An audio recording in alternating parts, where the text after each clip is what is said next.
मसीह का तमाम ये संबोधिमाल है, वैसा ही रंगो रूप है, पैसा ही माल है।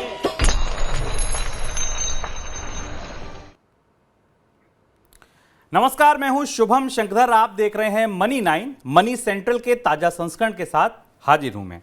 आज फिर एक बार दिन की सबसे बड़ी खबर अदानी समूह। आज समूह को लेकर 4 बड़ी खबरें आई। खबरों का असर शेयर बाजार पर दिखा, अदानी ग्रुप के शेयर्स पर दिखा।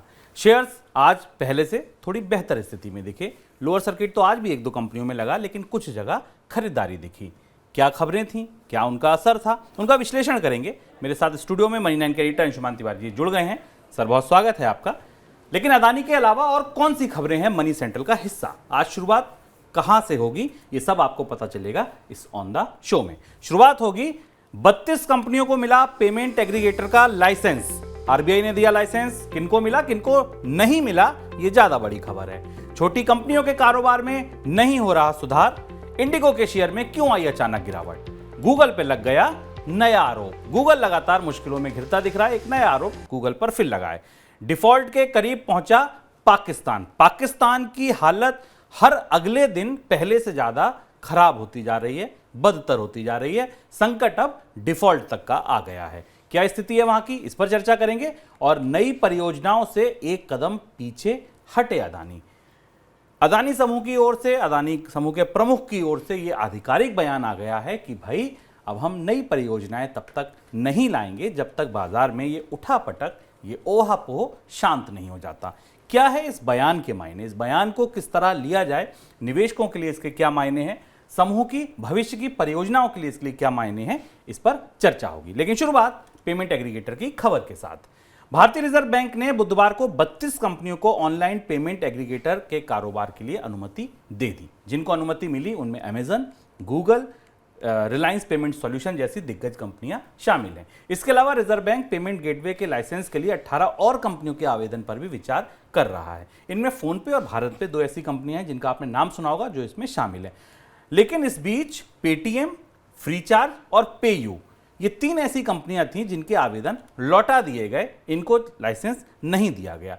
क्या वजह थी सर इनके आवेदन लौटने की? रिजर्व बैंक ने इस बार फिर जब दोबारा पेमेंट बैंक्स के लाइसेंस जारी किए तो उसमें पेटीएम को बाहर रखा और 2 कंपनियों को बाहर रखा। वही वजह है, पेटीएम के साथ जुड़े हुए नेटवर्क के इश्यूज़ हैं, ऑडिट के इश्यूज़ हैं, और इस वजह से इस बार भी पेटीएम के सहित 3 कंपनियों के आवेदनों को वापस कर दिया गया। पेटीएम के साथ इसमें जो कंपनियां जिनके आवेदन वापस किए गए उसमें फ़ोन पे भी कंसिडरेशन में है।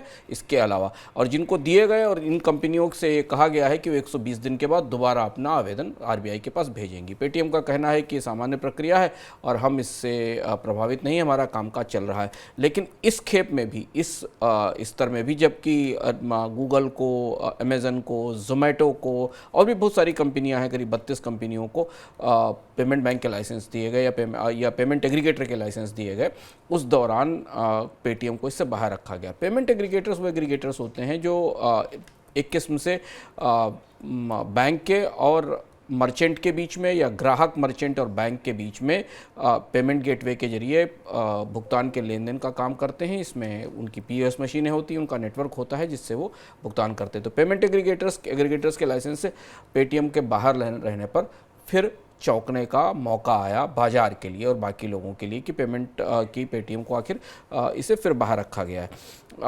एक और बात आरबीआई ने इसमें कही है कि करीब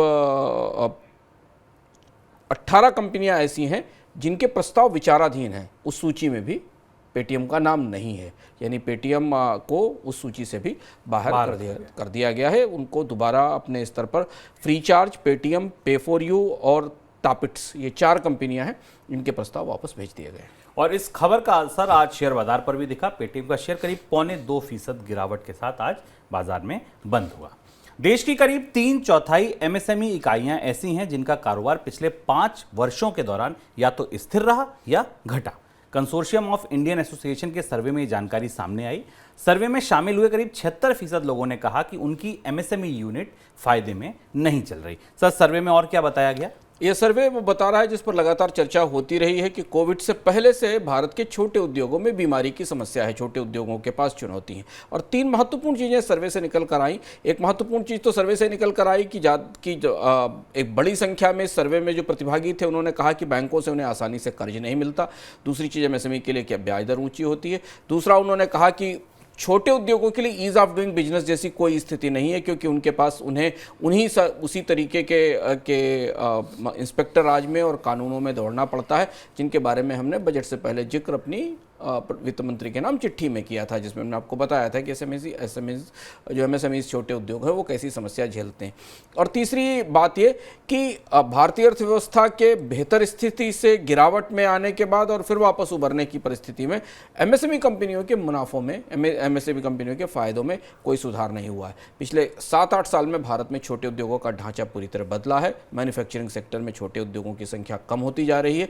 सर्विसेज सेक्टर में ही भारत में अब बड़ी संख्या में एमएसएमई दिखाई देते हैं। जो सबसे बड़ी चुनौती एमएसएमई सेक्टर के साथ निकल कर आ रही है वो ये कि उनके पास कार्यशील पूंजी की, वर्किंग कैपिटल की कमी होती है। उनके भुगतान लंबे समय तक बाजार में फंसे रहते हैं और इसलिए एमएसएमईज के मुनाफे और बैलेंस शीट में पर हमेशा दबाव रहता है। और ज़्यादातर इकाइयों ने कहा है कि उनके कारोबार में कोई फ़ायदा नहीं हो रहा है। ध्यान रखना ज़रूरी है कि भारत में छोटा उद्योग संगठित और असंगठित क्षेत्र में सबसे बड़े रोजगार देता है और सबसे ज़्यादा रोजगारों का स्रोत भी है।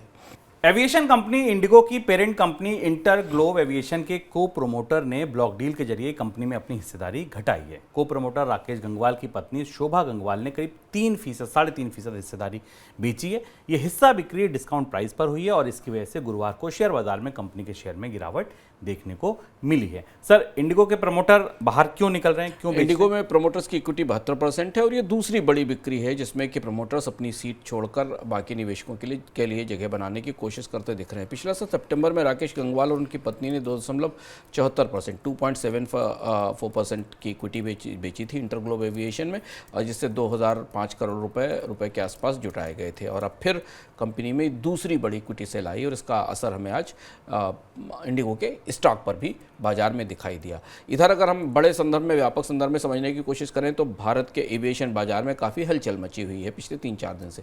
एयर इंडिया की तरफ से विमानों की बड़ी खरीद के बाद एयर इंडिया सबसे बड़ी चुनौती बनने वाली है इंडिगो के लिए। घरेलू और अंतर्राष्ट्रीय बाजार में काफ़ी उथल पुथल है। स्पाइस जेट अलग से मुश्किल में है, उसके लिए सुप्रीम कोर्ट में का फैसला आया था, जिसको हमने आपको मनी सेंट्रल में बताया था कि स्पाइस जेट का वो पैसा मारन परिवार को दिया जाना है। इसके अलावा भारत में बड़ी एयरलाइंस के अब उपलब्ध नहीं है, तो इंडिगो और स्पाइस और एयर इंडिया के बीच तीखा मुकाबला होने वाला है। और एयर इंडिया शुरुआती दौर में नए विमानों के साथ बड़ी एयरलाइंस बनने की स्थिति में बढ़त लेती दिखाई दे रही है।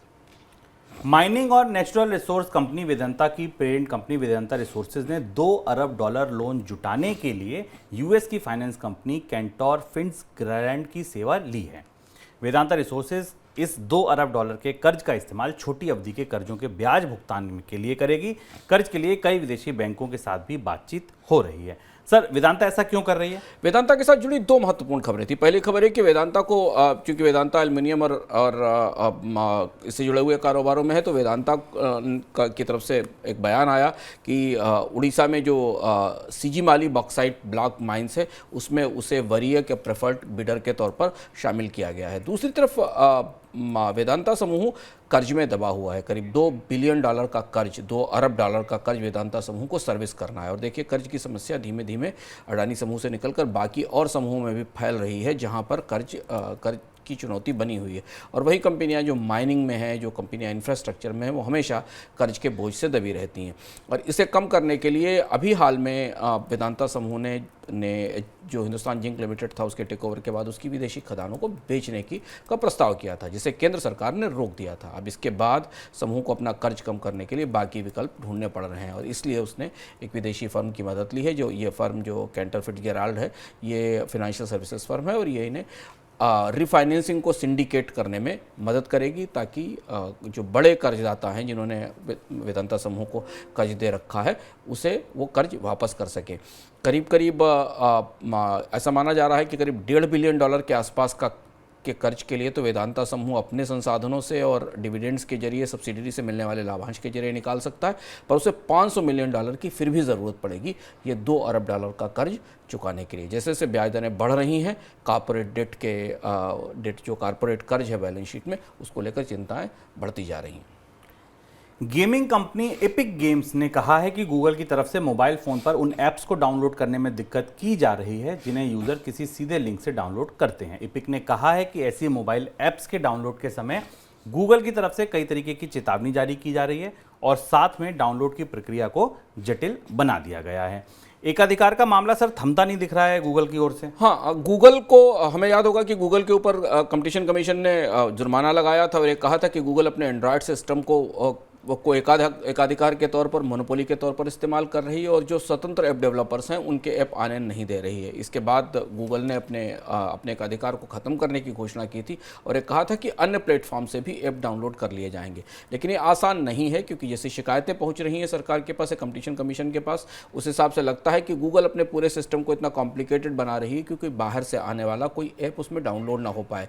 जैसे कि एपिक प्ले ने ये कहा है कि ऐप डाउनलोड करते समय उसके असुरक्षित होने के मैसेज आते हैं, उसे डाउनलोड करने की प्रक्रिया काफ़ी लंबी बताई जाती है। तो अभी भी ऐसी प्रैक्टिसेस गूगल के एंड्रॉयड सिस्टम में हैं जिसके कारण ये पूरा जो ऐप का बाजार है ये इस एक ऐप के बाजार में एकाधिकार खत्म होता नहीं दिख रहा है। इस फैसले के बाद कंपटीशन कमीशन के फैसले के बाद और उसके बाद गूगल की तरफ से इस घोषणा के बाद कि वो बाकी ऐप्स को मोबाइल में रखने की इजाज़त देगी, ये पहला मामला आया है। और अगर ऐसे कुछ मामले आते हैं तो शायद कंपटीशन कमीशन की तरफ से इस मामले में गूगल से पूछताछ की जा सकती है। दिन की दूसरी सबसे बड़ी खबर अगर अदानी है तो आज दिन की दूसरी सबसे बड़ी खबर दरअसल पाकिस्तान है। पाकिस्तान में पेट्रोल की कीमतों में 22 रुपए प्रति लीटर की बढ़ोतरी की गई है। पाकिस्तान के वित्त मंत्रालय की तरफ से बुधवार को इस बारे में अधिसूचना जारी की गई और दाम बढ़ोतरी गुरुवार से लागू हो जाएगी। इस बढ़ोतरी के बाद पाकिस्तान में 1 लीटर पेट्रोल का भाव 272 रुपए हो जाएगा, जो पिछले साल मई में 150 रुपए लीटर था। पेट्रोल के साथ डीजल की भी कीमतों में बढ़ोतरी की गई है। डीजल का दाम प्रति लीटर 17 रुपए 20 पैसे बढ़ा दिया गया है और यह बढ़कर अब 280 रुपए प्रति लीटर हो गया है। IMF से राहत पैकेज लेने के लिए पाकिस्तान ने पेट्रोल डीजल में ये बढ़ोतरी की है। सर, इसके बाद क्या राहत पैकेज मिल जाएगा?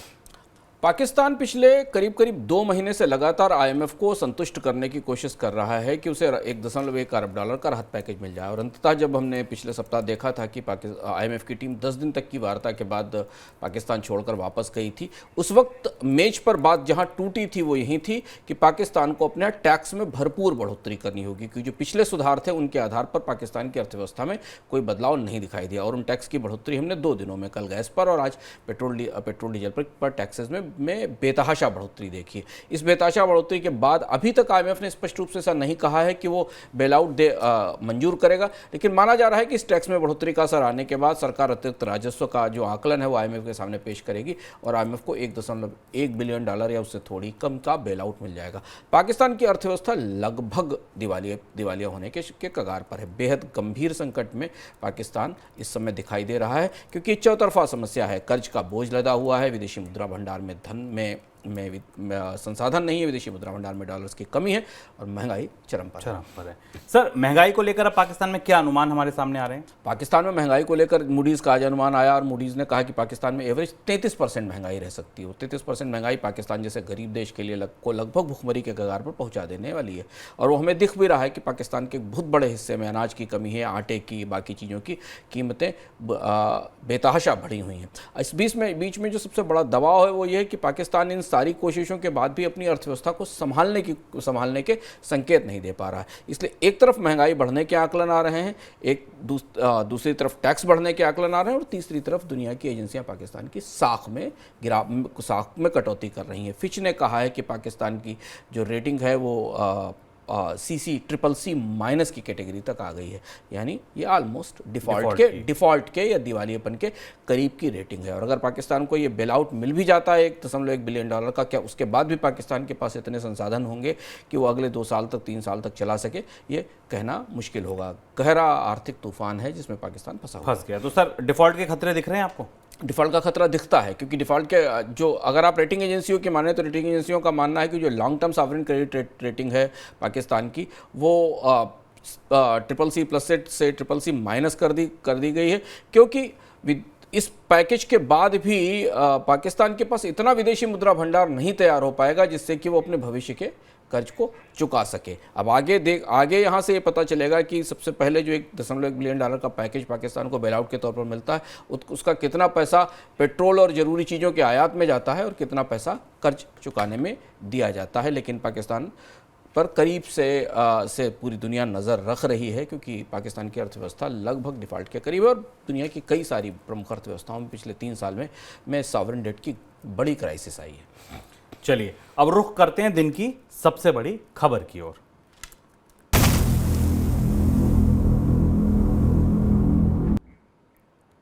शुरुआत आज करते हैं फिर से एक बार अदानी ग्रुप की कंपनियों के शेयर बाजार में प्रदर्शन को लेकर, क्योंकि आज फिर एक बार अदानी ग्रुप की कंपनियों में तेजी देखने को मिली कुछ कंपनियों में, लेकिन कुछ कंपनियां आज भी लोअर सर्किट पे फंसी दिखी। वजह थी आज ग्रुप से जुड़ी कंपनियों के से जुड़ी खबरों ने ही शेयर को रुख तय करने में मदद की। तो आज का हाल ये था कि 2 कंपनियां ऐसी थी जिनमें लोअर सर्किट लगा था। वो 2 कंपनियां थी अदानी टोटल और अदानी ट्रांसमिशन। अदानी ट्रांसमिशन से जुड़ी एक खबर है, S&P ग्रुप से जुड़ी खबर है, वो हम आपको अभी बताएंगे, उसका विश्लेषण करेंगे। दूसरी कंपनी अदानी टोटल जिसमें लोअर सर्किट लगा दिखा, लेकिन हाँ 2 कंपनियां अपर सर्किट पे भी थी। अपर सर्किट वाली कंपनियों में अदानी विल्मेर थी और अदानी पावर थी। अदानी पावर ग्रुप से पावर से भी जुड़ी एक ग्रुप की तरफ से बहुत बड़ी खबर है जिसका हम विश्लेषण करेंगे। इसके अलावा आप देखें तो अदानी एंटरप्राइजेज 1% ऊपर। जब से नतीजे आए हैं इस कंपनी में लगातार तेजी बनी हुई है, खरीदारी देखने को मिल रही है। 1800 रुपए के आसपास भाव पहुंच गया है। जब गिरावट आनी शुरू हुई थी रिपोर्ट आने के बाद तो भाव 1000 रुपए तक पहुंच चुका था, वहां से ये रिकवरी देखने को मिली है। अदानी एनर्जी आज फ्लैट रहा, कोई बहुत तेजी नहीं, हरे निशान में बंद जरूर हुआ लेकिन बहुत फ्लैट रहा। अदानी पोर्ट की शेयर में जरूर 1.5% से ज्यादा की तेजी देखने को मिली है। इसके अलावा अंबुजा सीमेंट में 1% से ज्यादा की तेजी थी, लेकिन एसीसी में आज आधे फीसद की गिरावट थी। तो मोर और लेस अगर आप देखें तो आज का दिन अदानी ग्रुप के शेयरों के लिहाज से ठीक ठाक रहा। ठीक है, 2 में लोअर सर्किट था, लेकिन जो कल की स्थिति थी कि 4 में लोअर सर्किट है, उससे स्थिति बेहतर दिखी। एनडीटीवी के शेयर में एक बार फिर आज तेजी देखने को मिली। अपर सर्किट दिन के कारोबार में लगता दिखा। अब ये शेयरों में जो तेजी थी वो क्यों थी? वो थी कंपनियों से जुड़ी खबरें आने की वजह से। खबरें क्या क्या थी अब एक एक करके उन खबरों को बताता हूं आपको और फिर उनका विश्लेषण करना शुरू करते हैं। पहली खबर यह थी कि मॉर्गन स्टैनली कंपोजिट इंडेक्स यानी MSCI ने फैसला किया कि इंडेक्स में अदानी टोटल गैस और अदानी ट्रांसमिशन के वेटेज में बदलाव को लागू करने में अभी थोड़ा समय लेगी। कंपनी कुछ समय के लिए फिलहाल इसे टाल दिया गया है। इस खबर के बाद स्वाभाविक था कि जब ये खबर आई थी तो तेजी से गिरावट दिखी थी। जब ये खबर आई कि फिलहाल इसे टाल दिया गया है तो कंपनी के शेयरों में तेजी दिखी। पिछले हफ्ते ही MSCI ने इंडेक्स में अदानी ग्रुप की कंपनियों के वेटेज में बदलाव का फैसला लिया था। सर ये फैसला ले लिया था, लागू होना था, फिर टाल क्यों दिया? यह थोड़ा बाजार के लिए चौंकाने वाला था और MSCI ने स्पष्ट नहीं किया इस बात के कि अचानक उसने इस घोषणा के बाद इस फैसले को वापस क्यों लिया, पर इस बात के संकेत दिए गए हैं कि MSCI की इस मामले में जांच पड़ताल पूरी नहीं हुई है। इसलिए मई में इस संदर्भ में फैसला किया जाएगा कि मॉर्गन स्टैनले कंपोजिट इंडेक्स में इन दोनों कंपनियों का वेटेज कितना और कब घटाया जाए। और यही शायद चूँकि बाजार में जैसा शुभम ने आपको विस्तार से बताया, अडानी समूह के स्टॉक्स काफ़ी वॉलेटिलिटी के एक पूरे तूफान में फंसे हुए हैं और थोड़ी बहुत भी एक आध पॉजिटिव खबरें आती हैं तो स्टॉक्स में बढ़ोतरी दिखाई देती है। लोगों को स्टॉक खरीदने का या ट्रेडर्स के लिए अपॉर्चुनिटी बनने का मौका मिलता है। ये बात कही MSCI ने कि जो पोटेंशियल कुछ इश्यूज हैं, कुछ संभावित मामले हैं जिनकी वो अडानी समूह के संदर्भ में जानकारी हासिल करने की कोशिश कर रहा है और इसलिए इनके इंडेक्स में इनका भार कम करने की प्रक्रिया को शायद अब मई में घोषित किया जाएगा। अब अदानी ट्रांसमिशन की खबर को पकड़िए। रेटिंग एजेंसी S&P ने अदानी ग्रुप की कंपनी अदानी ट्रांसमिशन के ESG वैल्यूएशन को रिव्यू पर डाल दिया है। कुछ कठिन लगी होगी बात कि ESG वैल्यूएशन क्या है, रिव्यू पर डाल दिया है, कुछ नहीं समझ आया होगा, अभी समझ में आएगा। पहले खबर पूरी सुनिए।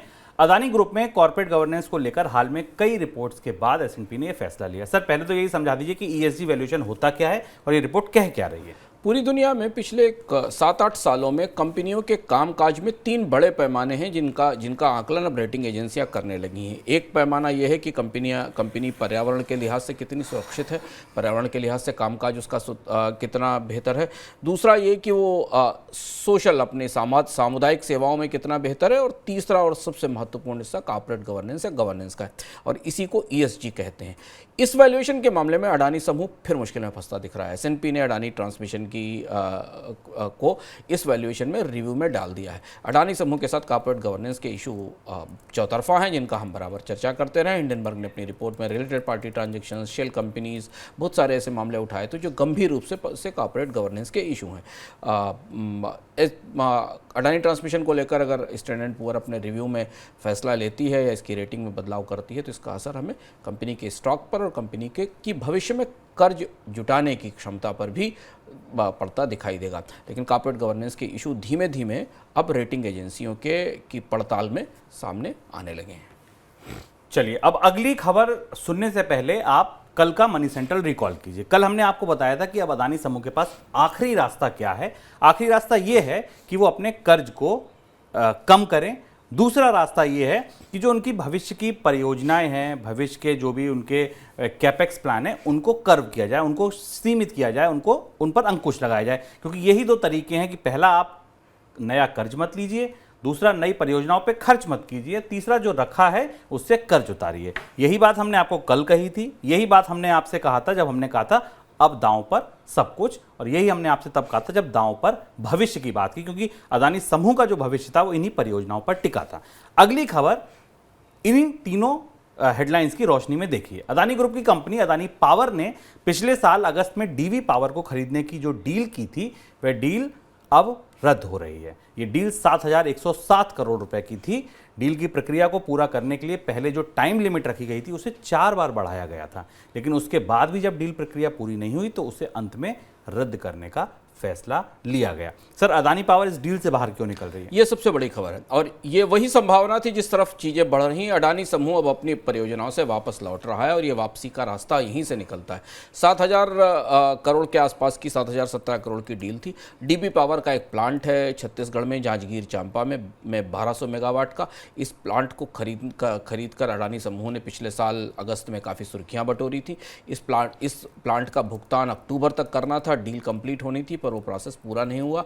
कंपनी ने स्टॉक एक्सचेंज को बताया है कि वो अभी फिलहाल इसे कंप्लीट नहीं कर रही, यानी अब डीबी पावर के लिए दूसरे ग्राहकों को ढूंढना पड़ेगा। अडानी समूह इसमें निवेश नहीं करना चाहता और बिजली का क्षेत्र जहां अडानी समूह काफ़ी तेज और काफ़ी भविष्य की काफ़ी बड़ी संभावनाएं देख रहा था, वहां ये ताजी डील्स की पहली डील है जो रद्द होती या खत्म होती दिखाई दे रही है। यही वो दबाव है, यही वो समस्या थी जिसका जिक्र हम लगातार कर रहे थे कि कंपनी अब कर्ज के जिस जाल में या जिस सुरंग में जा रही है वहां से निकलने का रास्ता यही है कि उसे अपने बोझ कम करने पड़ेंगे। क्योंकि आप कल्पना कर सकते हैं अडानी समूह एक ऐसे व्यक्ति की तरह है जिसके सर पर कर्ज का विशाल बोझ लगा है, उसे पहाड़ चढ़कर उतरना है। तो जब तक वो गठरियाँ कम नहीं होती जाएंगी तब तक ऊपर चढ़ने की संभावना नहीं बनेगी। तो 7,000 करोड़ की जो एक डील थी इसे रद्द कर किया जा रहा है, इससे वापस निकल रहा है। अब यहाँ से नए तरीके की चर्चाएं या संभावनाएं बनना शुरू होंगी। शुभम, देखने की बात होगी कि पिछले 3-4 साल 2-3 साल में और भी कई सारी बड़ी डील की हैं, कई सारे बड़े प्रोजेक्ट लिए हैं इंफ्रास्ट्रक्चर में, एयरपोर्ट को लेकर, पोर्ट्स को लेकर।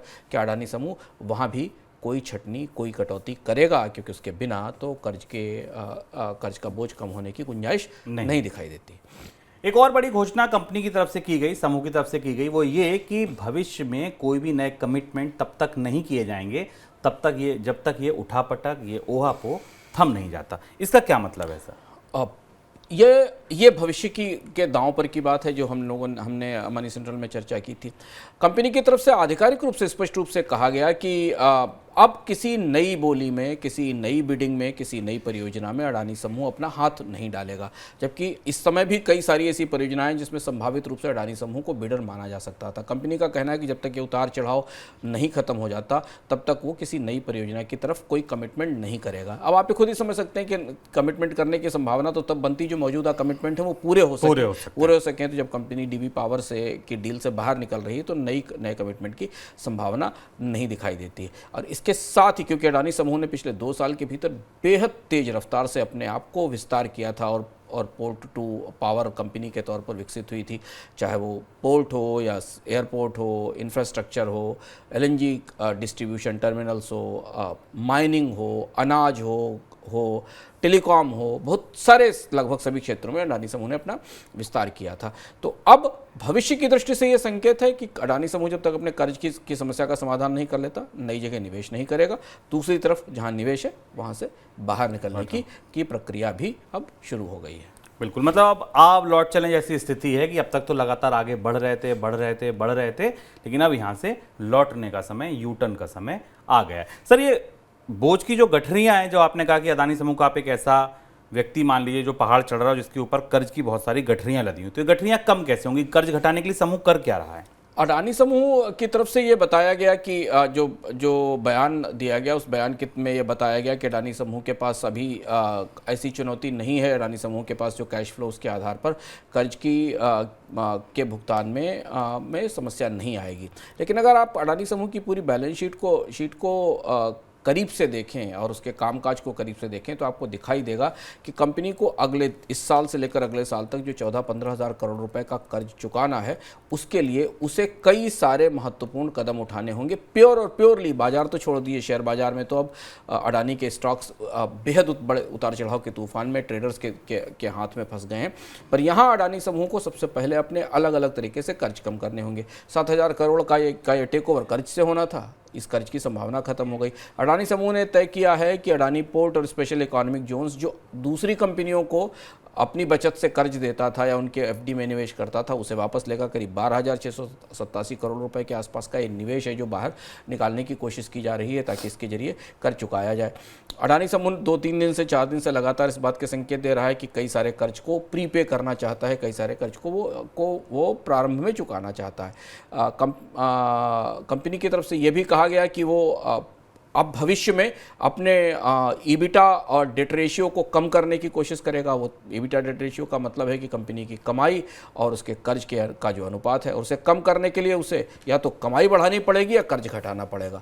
कमाई बढ़ने की संभावना तो उतनी ज़्यादा नहीं दिखती है, कर्ज कम करके कंपनी को उस अनुपात को बेहतर करना पड़ेगा। ये अनुपात कई कंपनियों के मामले में तो पिछले साल, अडानी ग्रीन्स के मामले में तो 98% के आसपास था पिछले साल। तो अब यहाँ से वो जद्दोजहद शुरू होती है, जिस जद्दोजहद में कंपनी के उड़ान पर या कंपनी के विस्तार पर रोक लगेगा कि अब सबसे पहली ज़रूरत है कि बचें तब बढ़ेंगे, तो बचेंगे तो बढ़ेंगे। हाँ, जब बचेंगे तब आगे बढ़ेंगे।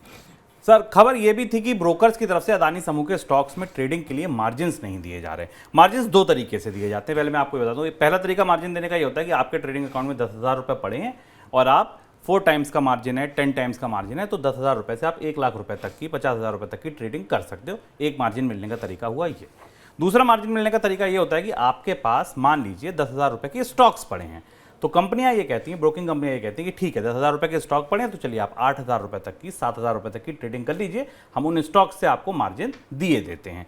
अब ब्रोकर्स की तरफ से ये खबरें हैं कि अदानी समूह के शेयरों में ट्रेडिंग के लिए मार्जिन्स नहीं मिल रहे हैं। इसका क्या मतलब है, क्या असर होगा? शुभम, जब भी किसी कंपनी के स्टॉक्स लोअर सर्किट हिट कर रहे होते हैं लगातार, Adani total gas, Adani power, Adani transmission, लंबे समय से आप देखिए आज 4 हफ्ते हो गए लोअर सर्किट में फंसे हुए हैं, तो अब ब्रोकर्स इन पर जोखिम लेने को, रिस्क लेने को तैयार नहीं है। और इसलिए ऐसा बाजार से जो संकेत मिल रहे हैं कि अगर इन स्टॉक्स में कोई भी ट्रेडिंग करनी है तो इन्वेस्टर को अगर वो 100 रुपये का स्टॉक है तो 70 से 80 रुपये अपफ्रंट पे करने पड़ेंगे, तत्काल पे करने पड़ेंगे, क्योंकि ब्रोकर्स अब इस मामले में बड़ा रिस्क नहीं लेना चाहते, क्योंकि स्टॉक्स को खरीदने वाले नहीं मिल रहे हैं। लोअर सर्किट पर खड़े हुए स्टॉक्स हैं, उनको बेचने वाले आगे ज़्यादा दिखाई दे रहे हैं। और ये बाजार में अडानी समूह के स्टॉक्स को लेकर सेंटीमेंट से लेकर जुड़ी हुई एक ऐसी खबर है जो बाजार के निवेशक अब आगे बढ़कर इसे समझने की कोशिश कर रहे हैं। हमें याद होगा कि बीच में जब तेज उतार चढ़ाव हुआ था तो सेबी और नेशनल स्टॉक एक्सचेंज ने अडानी समूह के शेयरों में मार्जिन को लेकर कुछ पाबंदियाँ भी लगाई थी।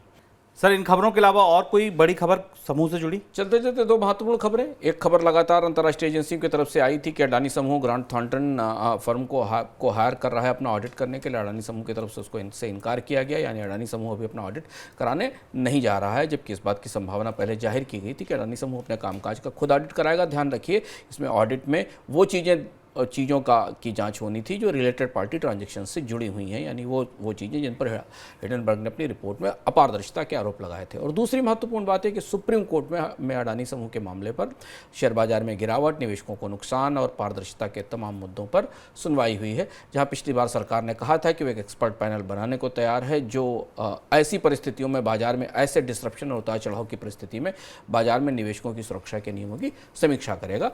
उसके मामले में सरकार ने अपना हलफनामा या अपना एफिडेविट बंद लिफाफे में सुप्रीम कोर्ट को सौंप दिया है, कुछ शर्तों के साथ।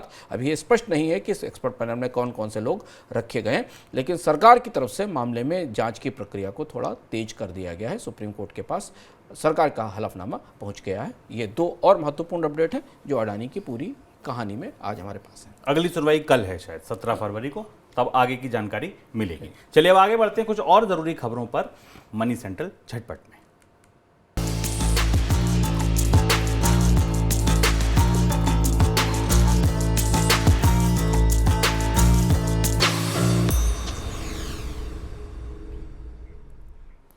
कर्ज के बोझ में दबी टेलीकॉम कंपनी वोडाफोन आइडिया ने नए कर्ज के लिए बैंकों से बातचीत शुरू कर दी है। कंपनी की तरफ से कहा गया कि नए कर्ज का इस्तेमाल 4G टेलीकॉम सेवाओं के विस्तार और 5G सेवाओं को लॉन्च करने के लिए किया जाएगा। हाल ही में सरकार ने वोडाफोन आइडिया के कुछ कर्ज के बदले हिस्सेदारी लेने को मंजूरी दी है। कंपनी में सरकार की अब 33% हिस्सेदारी है। दूसरी खबर, सरकार ने पेट्रोलियम प्रोडक्ट के एक्सपोर्ट पर लगने वाले विंडफॉल टैक्स में कटौती की है। घरेलू स्तर पर पैदा होने वाले कच्चे तेल के साथ डीजल और हवाई ईंधन पर भी ये टैक्स घटाया गया है। कच्चे तेल के एक्सपोर्ट पर टैक्स को 5,050 रुपये प्रति टन से घटाकर 4350 रुपये कर दिया गया और डीजल एक्सपोर्ट पर टैक्स को 7.5 रुपये प्रति लीटर से घटाकर 2.5 रुपये प्रति लीटर कर दिया गया। हवाई ईंधन पर भी विंडफॉल टैक्स को 6 रुपये से घटाकर 1.5 रुपये प्रति लीटर कर दिया गया है। सर, कोई टिप्पणी आपकी? वोडाफोन को लेकर हम लगातार फॉलोअप में बने हुए हैं। अब सरकार के वोडाफोन की तरफ से 2 दिन से संकेत दिए गए थे कि कंपनी ये बात कर्ज के लिए, नई पूंजी के लिए बात कर रही, पर उससे थोड़ी सी अलग आदित्य बिरला ग्रुप से एक खबर आई जिसके तार कहीं ना कहीं जोड़े जा सकते हैं। आज एक खबर थी कि आदित्य बिरला ग्रुप ने ईस्टर्न चार्टर्ड बैंक को हायर किया है। कंपनी अपने रिन्यूएबल एनर्जी बिजनेस में, जो कि अक्षय ऊर्जा का कारोबार है, उसमें करीब 49% स्टेक बेचना चाहती है। उसे $400 मिलियन की ज़रूरत है। बाजार वोडाफोन को कर्ज की ज़रूरत और इस बिक्री को जोड़कर आपस में देख रहा है और यह माना जा रहा है कि अगर इस स्टेक सेल से थोड़ा पैसा आता है तो वोडाफोन के पास कुछ संसाधन हो सकते हैं। लेकिन फिलहाल अभी वोडाफोन के पूंजी की समस्या के समाधान की कोई अच्छी खबर वोडाफोन की तरफ से शायद नहीं आई है। चलिए, तो यह था हमारा आज का मनी सेंट्रल। कल हेलो मनी 9 की जानकारी आपको देना जरूरी है क्योंकि कल हेलो मनी 9 है शेयर बाजार पर।